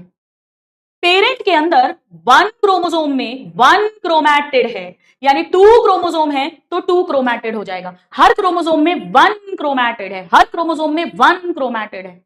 जीवन के अंदर भी सेम सिचुएशन है, पर एस के अंदर डीएनए डबल हो गया, यानी अब जब फ्यूचर में क्रोमोसोम बनेगा तो हर क्रोमोसोम के अंदर 2 क्रोमैटिड्स होंगे। G2 में सेम कहानी रहेगी, प्रोफेज में सेम कहानी रहेगी, मेटाफेज में सेम कहानी रहेगी, सेम कहानी रहेगी। लेकिन एनाफेज में क्या होगा? ये बहनें अलग हो जाएंगी, ये बहनें अलग हो जाएंगी, यानी अब टोटल 4 क्रोमोसोम्स कहलाएंगे। और अब ये बहनें अलग हो गई, ये अलग हो गई, ये अलग हो गई, ऐसे इसकी पे भी ये अलग हो गई, ये अलग हो गई, यानी अब फिर से हर क्रोमोसोम के अंदर 1 क्रोमैटिड है। ये जिन बच्चों ने लास्ट क्लास अच्छे से पढ़ी है उन्हें ही समझ में आएगा, बाकी किसी को कुछ समझ में नहीं आएगा। ये मैं एक क्रोमोसोम के अंदर क्रोमैटिड्स की बात कर रही हूं, पर क्रोमोसोम। टीलोफेज में सेम कहानी रहेगी, और अब 2 इधर और 2 इधर, दोनों डॉटर सेल्स को 2-2 मिल जाएंगे। सेम इसी तरीके से यहां भी टीलोफेज में सेम कहानी रहेगी, सेम कहानी, और यहां भी सेम कहानी रहेगी, यानी वही ये 2 क्रोमोसोम इधर आ गए ऐसे, और 2 क्रोमोसोम इधर आ गए ऐसे, लाइक दिस, पर हर क्रोमोसोम में 1 क्रोमैटिड है। तो अगर आप गौर से देखेंगे तो बिल्कुल पेरेंट जैसा है। पेरेंट के अंदर भी एक सेल में 2 क्रोमोसोम थे, डॉटर्स के अंदर भी 2 क्रोमोसोम है। पेरेंट के अंदर भी हर क्रोमोसोम में 1 क्रोमैटिड है, और डॉटर के अंदर भी हर क्रोमोसोम में 1 क्रोमैटिड है, सेम एज पेरेंट्स है। तो क्रोमोसोम नंबर कहां पर चेंज हुआ? ये जो 2 का 4 हुआ, इसी कारण से दोनों में 2-2 आए हैं। अब डीएनए की क्या कहानी है? डीएनए सपोज करो मैं 2C डीएनए मान लू, सपोज जीवन में भी 2C है, एफ फेज में डबल हो गया 4C, G2 में 4C, प्रोफेज में 4C, मेटाफेज में 4C, डीएनए तो टोटल CC वही 4C है, यहां भी 4C है, यहां दोनों डॉटर सेल में 2C चला गया, यानी डीएनए कहां पर डबल हुआ है? एस फेज में डबल हुआ है। तो डीएनए एस फेज में डबल हुआ है, इसीलिए दोनों डॉटर सेल के पास पेरेंट्स के जितना पहुंचा है, और क्रोमोसोम नंबर एनाफेज में डबल हुआ क्योंकि सिस्टर क्रोमैटिड सेपरेट हुए। जितने स्टूडेंट्स ने लास्ट क्लास पढ़ी है उन्हें ही ये समझ आएगा, बाकियों के लिए काला अक्षर बहस बराबर। कितने बच्चों को समझ आ गया? जरा जल्दी से एक थम्स अप दे दीजिए।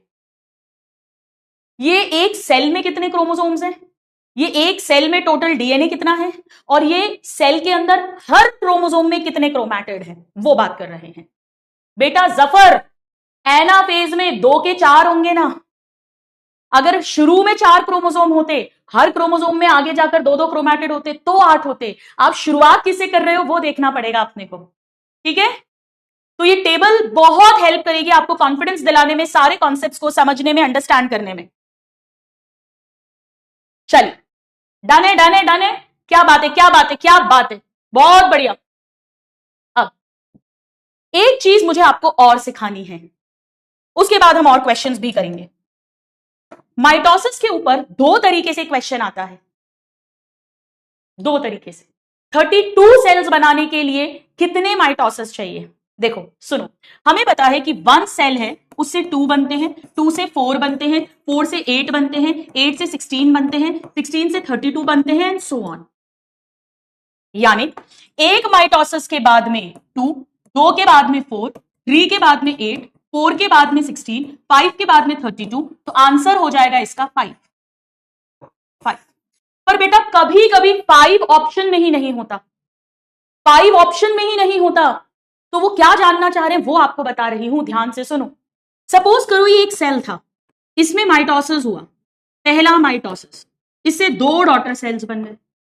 अब इसमें भी माइटोसिस होगा और इसमें भी माइटोसिस होगा, तो इससे भी 2 डॉटर सेल्स बने, इससे भी 2 डॉटर सेल्स बने। हमने इस पूरे को क्या कह दिया है? Second mitosis. तभी तो आप बोल रहे हो 1 से 2, 2 से 4। ठीक है, अब इसमें भी माइटोसिस हुआ, इसमें भी माइटोसिस हुआ, इसमें भी माइटोसिस हुआ, इसमें भी माइटोसिस हुआ। इन सब से 2 सेल्स बनी, यानी 4 से 8 सेल्स बन गए। आप इन्हें क्या कह रहे हो? Third mitosis. तभी तो हम कह रहे हैं कि 1, 1 से 2, 2 से 4 और 4 से 8 बन रहे हैं। ऐसे कह रहे हो, फिर और आगे कहानी बढ़ती जाएगी। पर मान लो ऐसा ऑप्शन ही नहीं है, 1 2 3 4 5 ऐसा ऑप्शन ही नहीं है। सुनो ध्यान से, एक माइटोसिस इसमें हुआ तो 2 सेल बने। अब एक माइटोसिस इसमें हुआ, एक माइटोसिस इसमें हुआ तो 2 बने, एक माइटोसिस इसमें हुआ तो 2 बने, एक माइटोसिस इसमें हुआ तो 2 बने, एक माइटोसिस इसमें हुआ तो 2 बने, एक माइटोसिस इसमें हुआ तो 2 बने, एक माइटोसिस इसमें हुआ तो 2 बने। टोटल कितने माइटोसिस हुए? 1 2 3 4 5 6 7 7 माइटोसिस हुए, तब जाकर 8 सेल्स बने। तो ऐसे ही 31 माइटोसिस होंगे तो 32 सेल्स बनेंगे। तो हो सकता है कभी 5 ऑप्शन ना देकर ऐसा आंसर दिया हो। आया समझ में? जैसे अगर 8 सेल्स के लिए बोले 8, तो या तो 3 आंसर होगा, ऑप्शन होगा, या 7 ऑप्शन होगा। तो जितने सेल्स पूछा है -1, जितने सेल्स पूछे हैं 32 सेल्स, 8 सेल्स, जो भी पूछा है उसमें से एक माइनस कर दो, एक माइनस कर दो। ये ध्यान रख लेना। जैसे 64 सेल्स बनाने के लिए अगर क्वेश्चन आ जाए, मान लो 64 सेल्स, क्वेश्चन 64 सेल्स के लिए कितने माइटोसिस लगेंगे? तो 2 ऑप्शंस हो सकते हैं, या तो 6 और या तो 63। इनमें से कोई एक ऑप्शन होगा, या तो 6 होगा या तो 63 होगा। 6 क्यों आएगा? पूरा पूरा, और एक एक का इंडिविजुअल देखोगे तो 63 आएगा। ठीक है, एग्जैक्टली ये पूरी की पूरी जनरेशन की बात हो रही है, और या इंडिविजुअल कितने माइटोसिस, टोटल माइटोसिस कितने लगेंगे वो हो गया है। तो ये आपका होमवर्क है बेटा, ये होमवर्क है, ये लिखना रहेगा, क्योंकि आज पढ़ाया ज्यादा नहीं है, कुछ याद करने का ज्यादा नहीं है, तो ये दोनों चीजें आपकी होमवर्क है। ठीक है, चलिए अब आ जाओ अपन कुछ क्वेश्चंस करते हैं।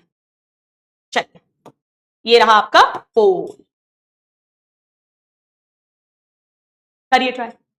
अगर दोनों होंगे उसी के लिए तो लैंग्वेज बताई मैंने कि टोटल नंबर ऑफ माइटोसिस पूछेंगे तो हर सेल का माइटोसिस देखेंगे तो 31 आंसर दोगे, पर जनरेशन पूछेंगे तो पूरी पूरी एक एक जनरेशन मान के 5 आंसर दोगे। तभी तो वो लैंग्वेज बता दी बेटा, सुन लो, तभी तो लैंग्वेज बताई है। टोटल माइटोसिस पूछेंगे, टोटल माइटोसिस, तो ये वाला आंसर होगा। पर कितने राउंड्स ऑफ माइटोसिस हैं, कितनी जनरेशंस रिक्वायर्ड हैं, तो इस तरह का आंसर होगा। अगर बोथ ऑप्शन हुआ तो क्या करना है वो भी आपको मैंने बता दिया है। चलो, सिंसाइशियम लिक्विड एंडोस्पर्म में देखने को मिलता है कोकोनट के। एक्चुअली फाइकोमाइसिटीज में भी होता है। तो एक काम करते हैं, इसको अपन ऐसा लिख देते हैं, ड्यूटेरोमाइसिटीज, ड्यूटेरोमाइसिटीज। ठीक है ना, अब ये आंसर आ जाएगा। फाइकोमाइसिटीज लोअर पंजाय में तो सिंसाइशियम होता है। तो 86% ने सही दिया है। अलिक मोहम्मद, वेरी गुड। चलो ये करो ट्राई, करिए ट्राई। सब लोग एमसीडी लिस्ट रोज बना रहे हैं।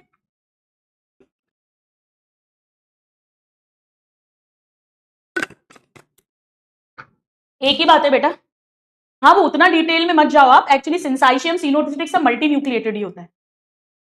इनकरेक्ट पूछा है, कॉपी में लिखने की आदत बनाओ, false. Animal cell word by word पढ़ो। पढ़ो इन द प्लाज्मा मेम्ब्रेन, पढ़ो सेंटर में स्टार्ट होगा, बाहर की तरफ मूव करेगा, सेंटर से बाहर, पर लिखा कुछ नहीं है। लिखा तो कुछ नहीं है, नहीं कुछ भी नहीं लिखा है, तो रुक जाते हैं। Cell plate represents middle lamella plants के अंदर, करेक्ट है। Organelles like this in this गिर, करेक्ट है। अब हम इसे फॉल्स मानेंगे। क्यों फॉल्स मानेंगे? क्योंकि ये जो है ना सेंटर से बाहर की तरफ, ये फरो नहीं होता बेटा, ये सेल वॉल फॉर्मेशन होता है, यानी सेल प्लेट फॉर्मेशन होता है। फरो तो एनिमल्स में बनता है, और एनिमल्स में तो आउटर से सेंटर की तरफ आता है। तो इसका आंसर 2 हो जाएगा। 72% ने सही दिया, Sudhanshu, future, Amandeep, Shivansh, very good. चलिए आइए नेक्स्ट क्वेश्चन आपके लिए, करिए ट्राई, करिए ट्राई एवरीवन।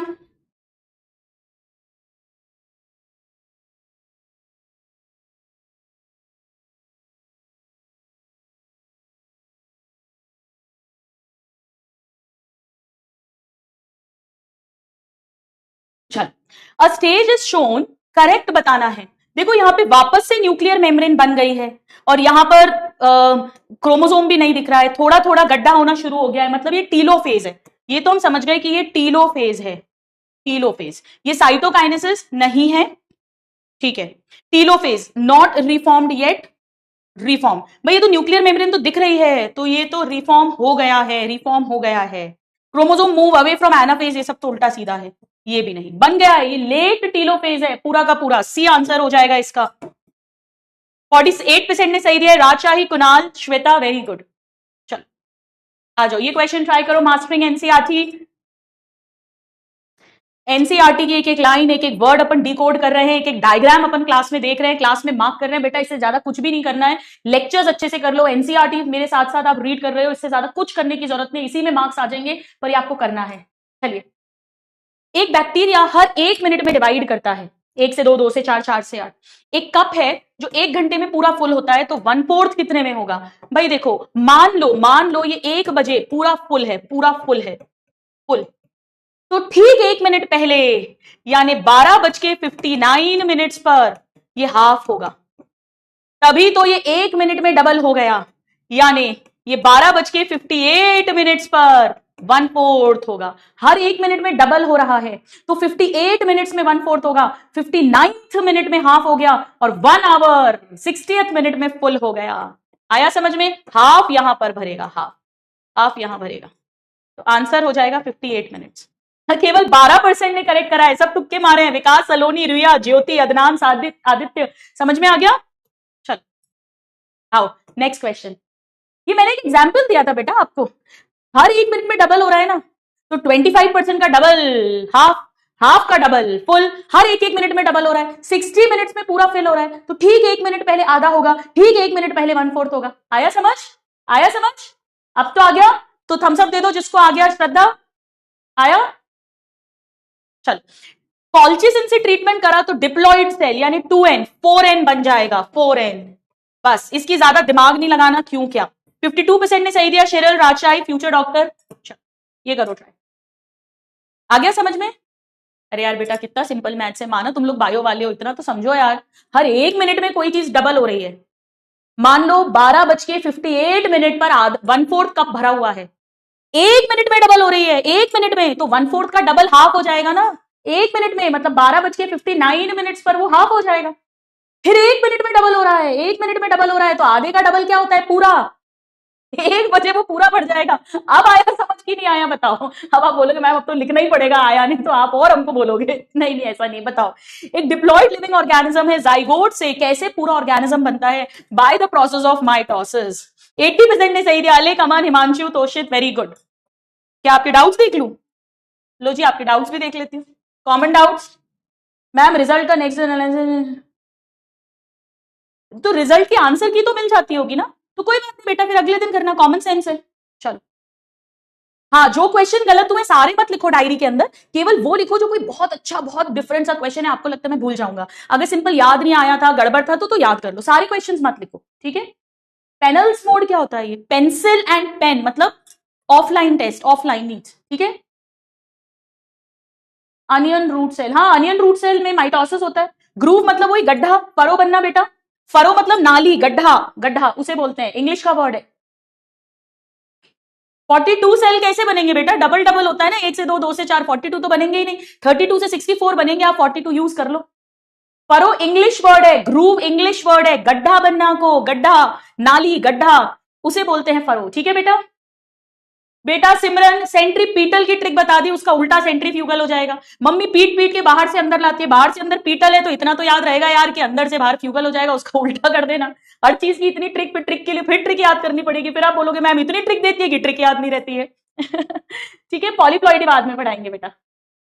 वर्षा डिफरेंस होता है, डाइकैरियोटिक कंडीशन में 2 टाइप के न्यूक्लियस होते हैं, दोनों के फंक्शन अलग अलग होते हैं, पर मल्टी न्यूक्लिएटेड मतलब फंक्शन सबके सेम है, मैं बाद में पढ़ाऊंगी, ठीक है। साइटोप्लाज्म भी डिवाइड नहीं करता, वही तो बताया। सेल प्लेट क्या है? Anjali, cell the unit of life में सेल वॉल पढ़ो। सलोनी, गट मतलब पूरी एलिमेंट्री कैनाल की लाइनिंग, पूरी वॉल, दीवार जहां से खाना जा रहा है। मेल हनी भी हैप्लॉइड है सिद्धार्थ, जेनेटिक्स में पढ़ाऊंगी। प्रीकर्सर मतलब पूर्वज, Sadia, cell the unit of life पढ़िए। ओम प्रकाश, एक होता है गैमीट बनाने वाला सेल, सेक्स सेल, बाकी सारे बॉडी के सेल, आंख, नाक, कान, मुंह, सबको सोमैटिक सेल कहते हैं। पर हैप्लॉइड होता है, बिल्कुल शिवांगी, कैसी बात कर रहे हो, सारे गैमीट्स हैप्लॉइड होते हैं, जेनेटिक्स में पढ़ेंगे। बेटा लक्ष्य बता दिया हैप्लॉइड डिप्लॉइड में क्या अंतर है। हनी बी के बारे में इससे ज्यादा मुझसे ना पूछो, प्रिंसिपल्स ऑफ इनहेरिटेंस में पढ़ाऊंगी, अभी आप नहीं समझ पाएंगे। चल आइए अब थोड़ा सा कुछ लिख लीजिए, थोड़े से कॉन्सेप्ट समझ लो, ये नेक्स्ट क्लास में बहुत काम आएगा। आओ कुछ कॉन्सेप्ट समझते हैं, अभी लिखना मत। क्रोमैटिन में पढ़ा चुकी हूं, डीएनए हिस्टोन के अराउंड रैप करता है क्रोमैटिन धागे के रूप में। जब वो और गाढ़ा हो जाएगा, कंडेंस हो जाएगा, कंडेंस्ड कब हो जाएगा, जब सेल डिवाइड करेगा एम फेज में, तो उसे ही क्रोमोसोम कहेंगे। ये भी मैं पढ़ा चुकी हूं। क्रोमोसोम के अंदर दो दो क्रोमैटिड्स बनेंगे जब डीएनए डबल हो गया है, ये भी मैं पढ़ा चुकी हूं। काइनेटोकोर प्रोटीन की डिस्क होती है सेंट्रोमियर पे, ये भी मैं पढ़ा चुकी हूं। मुझे ये दो टर्म्स पढ़ाने हैं, ये दो टर्म्स। चलिए आइए समझिए, प्लीज समझिए। काय का एनिमेशन दिखाऊं, आज कुछ पढ़ाया ही नहीं है बेटा, किसका एनिमेशन दिखाऊं, आज तो आकांक्षा मैम को ही देख लो, गुरु मां को। आओ एक कॉन्सेप्ट समझो पहले बेटा, होमोलोगस क्रोमोसोम क्या होता है, होमोलोगस क्रोमोसोम्स। आइए प्लीज लिखिए, बहुत ध्यान से सुनिए। होमोलोगस क्रोमोसोम्स, सुनो बहुत ध्यान से सुनना, सुनो। एक डिप्लॉइड ऑर्गेनिज्म जो है, अब मुझे फिर से आपके डाउट्स नहीं चाहिए, मैं सारे डाउट्स क्लियर कर रही हूं, बिल्कुल बेसिक बता रही हूं, फुल कंसंट्रेशन से सुनो, चैटिंग पैटिंग मत करो, दिमाग खोलो। डिप्लॉइड ऑर्गेनिज्म का क्या मतलब होता है, बड़ा ध्यान से सुनना। जब हम कहते हैं कि human for example 2n is equal to 46, मतलब हमारे बॉडी में हर सेल में, प्लीज ध्यान से सुनो, हर सेल में 46 क्रोमोसोम्स बनते हैं सेल जब डिवाइड करने वाला होता है।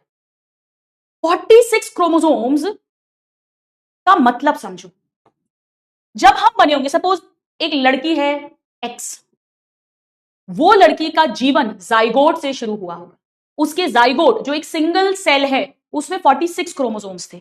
इस 46 क्रोमोसोम्स में से 23 क्रोमोसोम मम्मी के एग से आए हैं और 23 क्रोमोसोम पापा के स्पर्म से आए हैं। हुआ क्या है, बड़ा ध्यान से समझो। हुआ यह है कि पापा पैटर्नल, पापा की तरफ से सपोज करो ये क्रोमोसोम आया, ठीक है, हर क्रोमोसोम में 2 सिस्टर क्रोमैटिड्स होते हैं, तो ये पापा की तरफ से आया है, सपोज करो क्रोमोसोम नंबर 1 है ये, क्रोमोसोम 1, सपोज क्रोमोसोम 1 है ये, और ये पापा की तरफ से आया है, यानी ये स्पर्म से आया है, जब जाइगोट बना था स्पर्म लेकर आया था।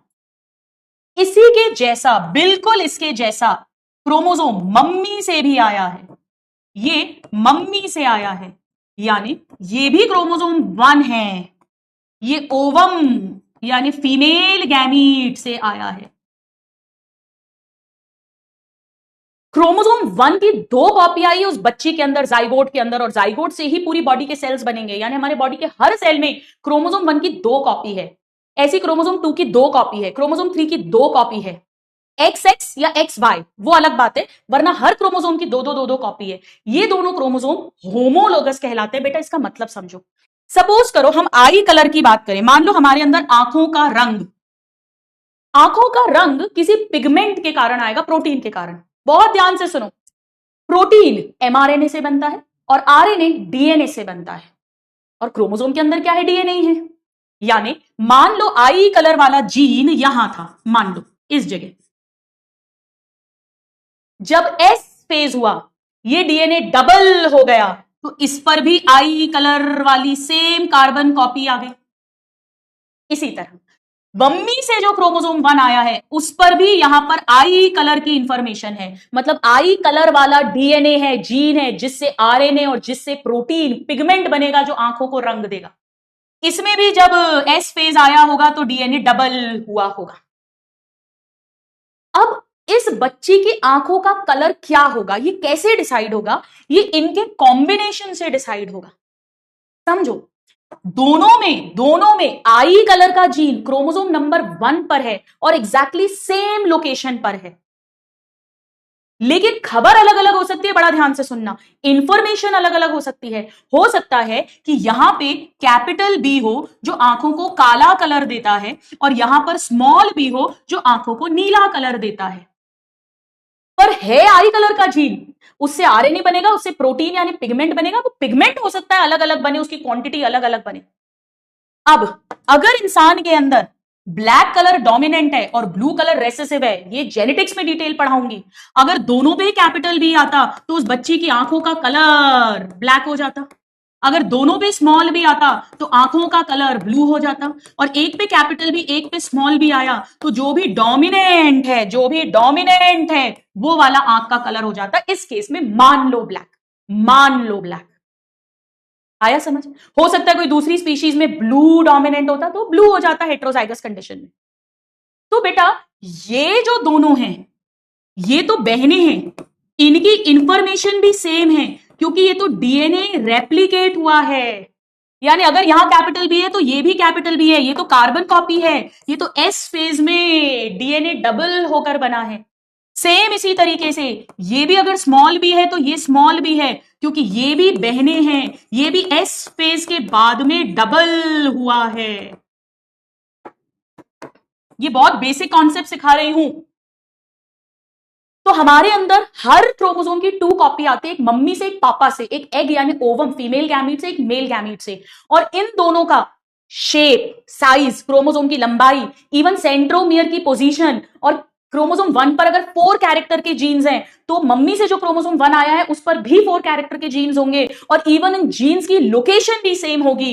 होमो का मतलब ये है सेम, लोगस मतलब location, location of gene is same, location of genes. Genes क्या होते हैं? डीएनए ही होता है। What is a gene? मैंने पहले भी पढ़ाया है, जीन डीएनए ही होता है जिससे आरएनए और आरएनए से प्रोटीन बने और प्रोटीन के कारण कोई भी कैरेक्टर हमें दिखाई देता है, यानी कैरेक्टर एक्सप्रेस होता है, चाहे वो हाइट हो, स्किन का कलर हो, आई का कलर हो। तो location of gene is same on these chromosomes.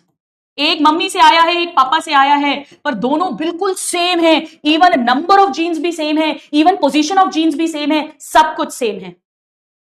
अगर पापा से क्रोमोसोम 2 पर पर्टिकुलर जगह पर हेयर की लेंथ का जीन है तो जो मम्मी से क्रोमोसोम 2 आया है उस पर भी सेम लोकेशन पर हेयर की लेंथ का जीन होगा और दोनों की खबर से डिसाइड होगा कि बालों की लेंथ क्या होगी। बिल्कुल अच्छे से समझ आ रहा है? तो ये जो 2 क्रोमोसोम्स हैं, ये जो 2 क्रोमोसोम्स हैं, इन्हें होमोलोगस क्रोमोसोम्स कहेंगे, इन्हें होमोलोगस क्रोमोसोम्स का कहेंगे।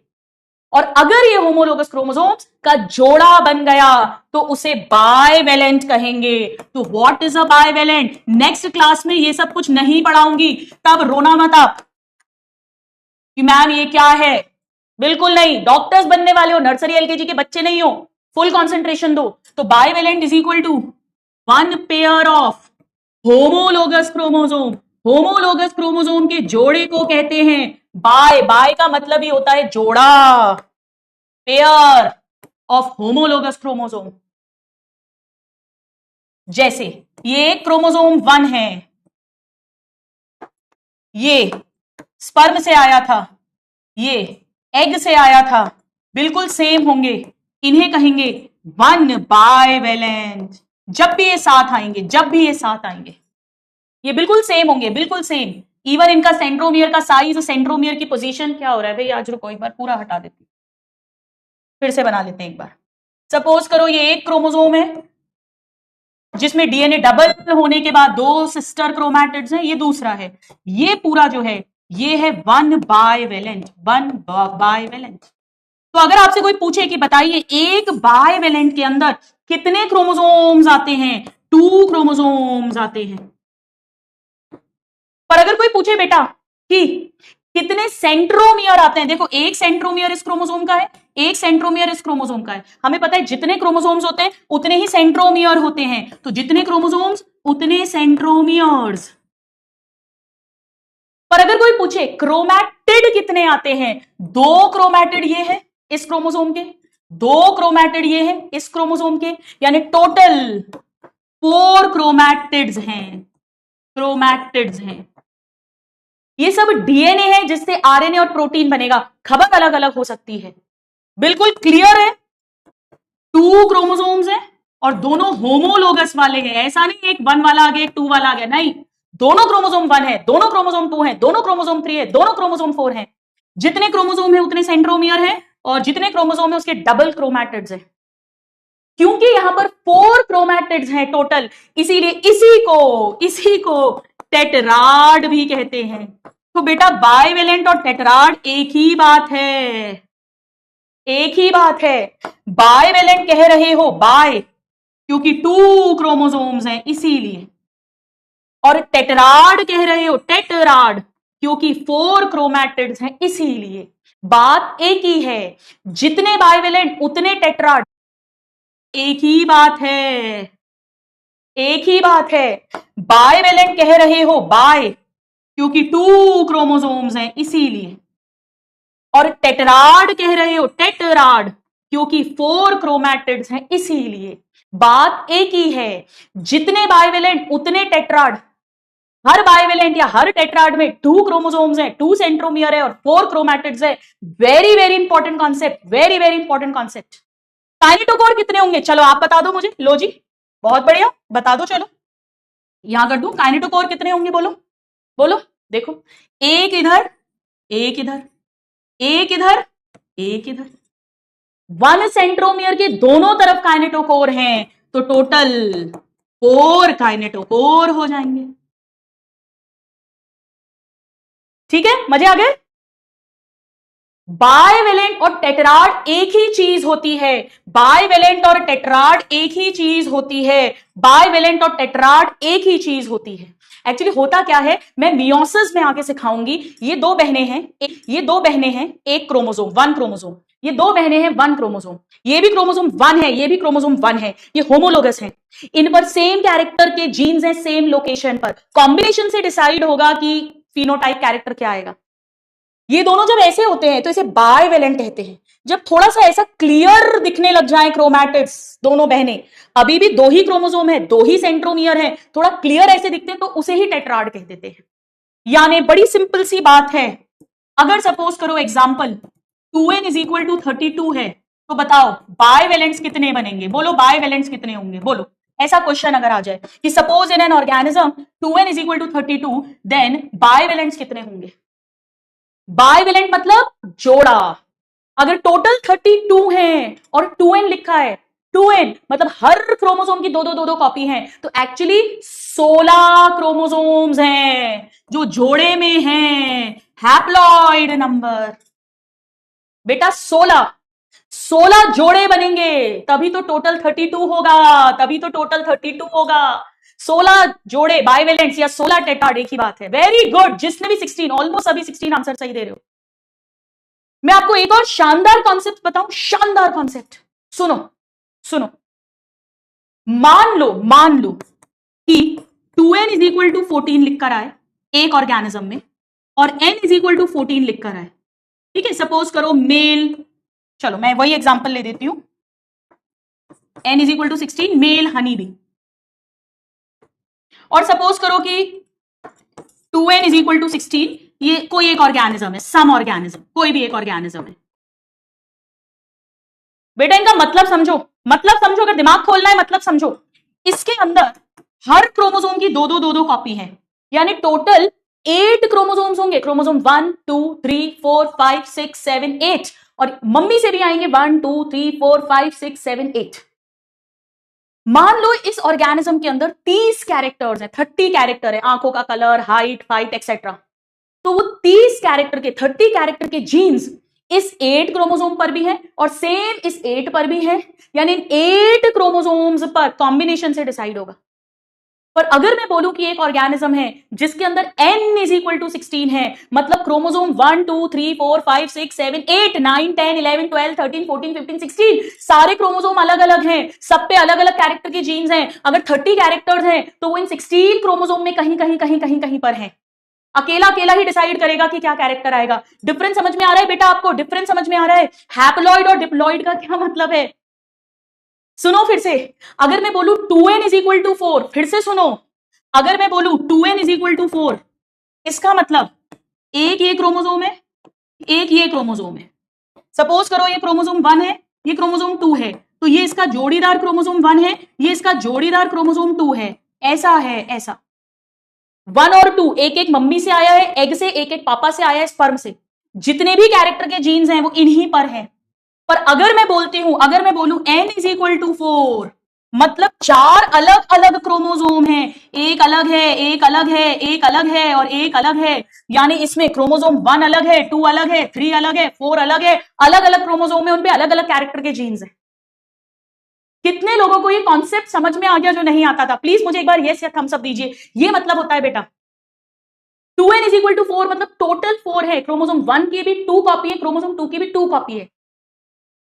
मान लो एक पेड़ की हाइट है और एक मान लो पेड़ की सीड का शेप है, 2 ही कैरेक्टर है उस पेड़ के अंदर मान लो, तो एक कैरेक्टर का जीन क्रोमोसोम 1 दोनों कॉपी पर होगा और एक कैरेक्टर का जीन क्रोमोसोम 2 की दोनों कॉपी पर होगा।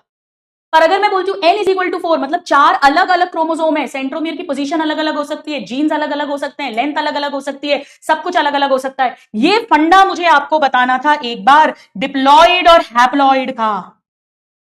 बाकी अभी मेरी तरफ से होमोलोगस का एक बेसिक आइडिया होना चाहिए आपको, और ये आना चाहिए, ये इंपॉर्टेंट है क्योंकि जब मैं मियोसिस पढ़ाऊंगी तो मियोसिस के अंदर बाइवेलेंट, टेट्राड, होमोलोगस क्रोमोसोम, ये सारे वर्ड्स आएंगे। और अगर आपको ये सब कुछ नहीं आता होगा तो फिर आपको मजे नहीं आएंगे क्लास में, तो ये मुझे आपको जरूर एक बार समझाना था। ठीक है, तो आ जाओ। होमवर्क तो ये है ही, एक 3D डायग्राम आपको दिखा देती हूं मैं। आई थिंक आपको दिखाया था क्या ये मैंने लास्ट टाइम? बताओ मुझे जरा, ये वाला माइटोसिस का डायग्राम ये दिखा दिया था क्या बेटा? एक मिनट, आई थिंक दिखा दिया था। ये देखो, ये प्रोफेज था। Centrosome moves to opposite pole, spindle बनाने की कोशिश कर रहे हैं। मेटाफेज में एक लाइन में अरेंज है और स्पिंडल फाइबर्स अटैच हो गए हैं।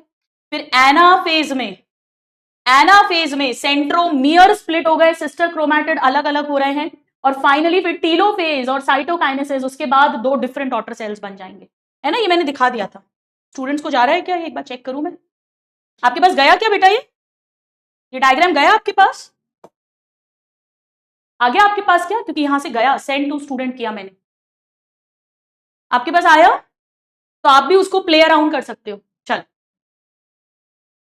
तो एक और इंपॉर्टेंट इंफॉर्मेशन मैं बता दूं, फिर एक छोटी सी कहानी के साथ आज की क्लास कंप्लीट कर दूंगी। चलो कहानी छोड़ो, डीपीपी 4 आ जाएगी बेटा, डीपीपी 3 सैटरडे को दूंगी मैं। वो मियोसिस वाली डीपीपी है, तो डीपीपी 3 आपको सैटरडे को मिलेगी जब हम मियोसिस कंप्लीट करेंगे। आज डीपीपी 4 में अटैच करवाऊंगी, इसको सॉल्व कर लेना। नहीं आया है आपके पास में, कोई बात नहीं, ठीक है। चलिए, तो with this we complete today's class. आज एक बहुत छोटी सी क्लास थी पर बड़ी प्यारी सी क्लास थी। हमने माइटोसिस, उसका सिग्निफिकेंस, उसकी साइटोकाइनेसिस, कुछ एनिमल प्लांट में डिप्लॉइड हैप्लॉइड का कॉन्सेप्ट समझा, बाइवेलेंट, टेट्राड, होमोलोगस क्रोमोसोम का कॉन्सेप्ट समझा, और हमने बात करी एक टेबल जिससे सारा क्लियर हो गया कितने क्रोमोसोम है, कितने क्रोमैटिड्स हैं। डीपीपी जरूर सॉल्व कर लेना, मैं वीडियो सोल्यूशंस भी उसका कल आ जाएगा, आपको बहुत मजे आएंगे। आज मैं इम्यूनिटी बूस्टर नहीं दे रही हूं क्योंकि आज ऐसा कुछ अलग से बताया नहीं है। अगर आपने नोट किया हो तो जो लास्ट वीक वाला इम्यूनिटी बूस्टर था, मैंने उसमें लिखा था कि साइटोकाइनेसिस प्लांट्स में सेल प्लेट मेथड से होगा, सेंट्रीफ्यूगल, और एनिमल में फरो मेथड से होगा, सेंट्रीपीटल। पीटल मतलब बाहर से अंदर। तो ये बात मैं ऑलरेडी लिख चुकी थी, इसीलिए मैं आज आपको ये नहीं दे रही हूं इम्यूनिटी बूस्टर। ठीक है, एक काम मेरा और कर देना भाई, टेलीग्राम पर प्लीज कोई स्टूडेंट जिसकी हैंडराइटिंग अच्छी है, जो अच्छे सुंदर नोट्स बना रहे हैं, मुझे cell the unit of life के आपके जो हैंड रिटन नोट्स हैं उसका पीडीएफ बनाकर भेज देना। ठीक है, ये और मुझे कर देना। चलो मिलते हैं कल। कल बहुत प्यारी क्लास होने वाली है, कल मियोसिस पढ़ेंगे। आज की क्लास कैसी लगी मुझे ऐप पे बताना, जो भी डाउट्स हो वो मुझसे ऐप पर पूछ लेना, मैं सब आंसर कर दूंगी वॉइस मैसेज देके। Bye everybody, take care, God bless you, thank you.